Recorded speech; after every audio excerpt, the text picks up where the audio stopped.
Hello दोस्तों, मैं आपका स्वागत करता हूँ इस प्रकाश चैनल में। मैं प्रकाश आज आपको बताने वाला हूँ प्रेसिडेंशियल इलेक्शन के जो हमारे 2022 में हेल्ड हुए हैं। दोस्तों शुरू करते हैं। आज हम president of India Droupadi Murmu के बारे में जानने वाले हैं, जो कि हमारी इंडिया की 58th प्रेसिडेंट बनी है। आगे स्टार्ट करें तो थोड़े से फैक्ट्स के बारे में पता करते हैं प्रेसिडेंट के बारे में। हमारे इंडिया में 14 प्रेसिडेंट इलेक्ट हो चुके हैं आज तक, जिनमें से 12 of them completing there full term. सिर्फ 12 नहीं, अपने फुल टर्म जो कि 5 साल होते हैं वो कंप्लीट किए हैं। Rajendra Prasad is the first president of our India. 2 president Zakir Hussain और फ़खरुद्दीन अली अहमद, वो अपने कार्यकाल में काम करते करते एक्सपायर हो गए थे। फ़खरुद्दीन अली अहमद और जाकिर हुसैन। थर्ड फैक्ट ये है हमारे प्रेसिडेंसी के बारे में कि India's first president Rajendra Prasad had the longest tenure. सबसे लंबा टेन्योर राजेंद्र प्रसाद का रहा, जो कि था 12 साल 107 दिन। एम हिदायतुल्लाह, इनने हमारे एक्टिंग प्रेसिडेंट जैसे काम किया था। अब एक्टिंग प्रेसिडेंट क्या होता है? तो एक्टिंग प्रेसिडेंट वो होते हैं जैसे हमारे प्रेसिडेंट या फिर किसी अनफॉर्चुनेट घटना में डेथ हो गई हो और हमारे वाइस प्रेसिडेंट भी ना हो, तो हमारे जो चीफ जस्टिस ऑफ इंडिया होते हैं वो प्रेसिडेंट के इन 1969। Venkataraman became the president in 1987 after serving as vice president for 3 years। तो दोस्तों अब हम द्रौपदी मुर्मू जी के पर्सनल लाइफ के बारे में जानेंगे थोड़ा। फर्स्ट हम इनके लाइफ बारे में बात जानेंगे, इनका पॉलिटिकल करियर कैसा रहा और इनकी थोड़ी बहुत पर्सनल लाइफ, और कोशिश करेंगे कि डिटेल में जा पाए थोड़ा। द्रौपदी मुर्मू इनका रियल नेम था पुटी बिरांची तूदू, जो कि इनका जन्म 20 जून 1958 को हुआ था मयूरभंज डिस्ट्रिक्ट ऑफ उड़ीसा में। इनके पिताजी का नाम था बिरांची नारायण तूदू, वो एक फार्मर थे, और इनके हस्बैंड का नाम था श्याम चरण मुर्मू, जो कि 2014 में या हाल ही में एक्सपायर हो गए हैं। इनका प्रोफेशन बेसिकली टीचिंग था और ये संथल ट्राइब से बिलोंग करती थी।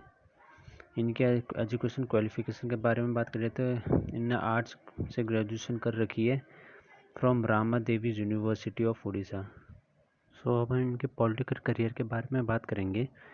2000 में उड़ीसा की लेजिस्लेटिव असेंबली से ये इलेक्ट हुई थी रिरांजपुर असेंबली कॉन्स्टिट्यूंसी से लगातार 2 टर्म के लिए इलेक्ट हुई थी। उसके बाद Murmu ji minister of state भी रही हैं कॉमर्स एंड ट्रांसपोर्ट की। कॉमर्स एंड ट्रांसपोर्ट की मिनिस्टर ऑफ स्टेट कब से कब तक रही है? ये रही है 6 मार्च 2000 से 6 अगस्त 2002 तक की ministry of fisheries and animal resources की। कब से कब तक? 6 अगस्त 2002 से 16 मई 2004 तक। पॉलिटिकल जर्नी का डाउनफॉल कब आया था? 2009 में, जब ये मयूरभंज से लोकसभा इलेक्शन पर हार गई थी। उसके बाद झारखंड पर उसके बाद एक और टर्न अराउंड हुआ जब वो झारखंड की गवर्नर बनी। गवर्नर भी कब तक? 2015 से 2021 तक ये झारखंड की गवर्नर भी रह चुकी हैं। यंगेस्ट और पहली इंडिविजुअल है जो प्रेसिडेंट भी बनी है, और 1947 के बाद इनका जन्म हुआ है। वो पहली वुमेन प्रेसिडेंट है प्रतिभा पाटिल के बाद।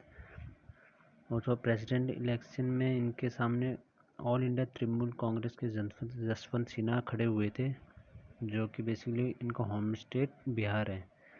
वोट्स इलेक्टोरल कॉलेज में वोट्स मिले थे 380,177 वोट मिले थे। जब द्रौपदी मुर्मू जी अपना कार्यभार संभालेंगी तो इनके टाइम पे प्राइम मिनिस्टर जो रहेंगे वो नरेंद्र मोदी जी रहेंगे। वाइस प्रेसिडेंट वेंकैया नायडू रहेंगे, जो कि अब जगदीप धनखड़ बनने वाले हैं। और इनके पहले के president are president by Ramnath Kovind, जिनसे ये सीट लेंगी। हुए 18 जुलाई 2022 को। कुछ बातें करें इलेक्शन के बारे में तो यहाँ 4 राज्यसभा सीट और 90 state legislative assembly seat vacant रही थी, क्योंकि Jammu and Kashmir legislative assembly dissolve हो गई थी। त्रिपुरा की भी राज्यसभा सीट वैकेंट रही। इसमें बात करें तो जसवंत सिन्हा जी की एज 84 थी। 7 seat of state assembly of 4 Rajya Sabha की, जिसमें से 4 राज्यसभा की, जैसे 4 गुजरात की सीट लेजिस्लेटिव सीट वैकेंट रही थी, 1 महाराष्ट्र की, 1 त्रिपुरा की और 1 वेस्ट बंगाल की। अब हम ओपोजिशन लीडर के बारे में बातें करें तो ओपोजिशन लीडर जसवंत सिन्हा थे, जो कि यूनाइटेड ओपोजिशन के मेंबर थे। जन्म 1937 को हुआ था और अभी इनकी एज 84 है। ये पार्टी इनकी बात करें तो ऑल इंडिया तृणमूल कांग्रेस के भी मेंबर रह चुके हैं। ये एक्सटर्नल अफेयर्स मिनिस्टर रह चुके हैं 2002 से 2004। Leader of the house in Rajya Sabha रह चुके हैं 1990 में। इस मिनिस्टर रह चुके हैं हमारे 1990 में और 1998 में। MP रह चुके हैं लोकसभा के from Hazaribagh. Member of parliament रह चुके हैं राज्यसभा से, झारखंड कॉन्स्टिट्यूंसी झारखंड से और बिहार से भी। झारखंड से रहे हैं 2004 में और बिहार से रहे हैं 21 जून 2022 में। बिहार से थे MP ऑफ राज्यसभा। 2022 के इलेक्शंस के रिजल्ट के बारे में बात करें इंडिविजुअल वोट शेयर की बात करें तो 2824 द्रौपदी मुर्मू जी को मिले हैं और 1877 जसवंत सिन्हा जी को मिले हैं।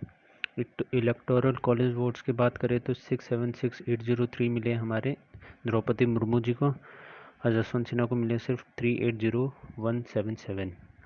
परसेंटेज वाइज बात करें तो ये 64% of total vote share Droupadi Murmu ji को मिले हैं। 35.97 एक्यूरेट बताएं तो ये मिले जसवंत सिन्हा जी को। इलेक्शन के बाद की बात की जाए तो 21 जुलाई 2022 को मुर्मू जी क्लियरली विनर हो गई थी प्रेसिडेंट इलेक्शन में, डिफीटिंग ओपोजिशन के कैंडिडेट थे जो जसवंत सिन्हा जी को, और बड़े मार्जिन से हराए इनको, बहुत बड़े। और जसवंत सिन्हा जी को इनने 67803 इलेक्टोरल वोट से हराया है। इसमें से 28 सीट्स हमारे बीजेपी की है, including the union territory of. Droupadi Murmu ji ने 67803 इलेक्टोरल वोट से हराया है जसवंत सिन्हा को, जिसमें हमारे बीजेपी को मिले नेशनल डेमोक्रेटिक अलायंस को, जो जिन स्टेट्स में विन हुई है वो 21 स्टेट्स में विन हुई है, 28 स्टेट्स में से, including the union territory of Puducherry. और इसके साथ हमारी द्रौपदी मुर्मू जी 50th प्रेसिडेंट ऑफ इंडिया बन गई है। She was elected as President of India on assumed office on 25 जुलाई 2022। इनने ओथ ली है चीफ NV रमन्ना जी से, क्योंकि हमारे प्रेजेंट में चीफ जस्टिस NV रमन्ना ही जी हैं।